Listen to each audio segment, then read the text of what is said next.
সালাম আলাইকুম প্রিয় বন্ধুরা, আপনারা সবাই কেমন আছেন? ভালো আছেন নি?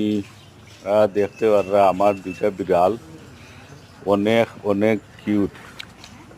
তারা আপন বোন, দুজন আপন বোন। তারা নিচেও লান একটা একটার লগে কুস্তি করে।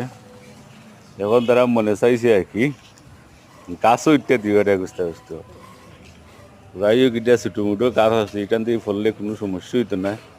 একবার উঠে যায় বড় বড় গাছ গিয়া দৌকা আমারে দেখিয়া আমার ঠান্ডা যাচ্ছে, সবসময় মানে আমার আশেপাশে থাকতে চায়।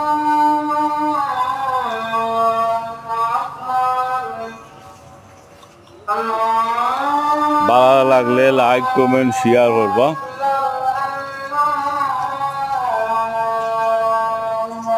সবাই ভালো লাগবো ভিডিওটা।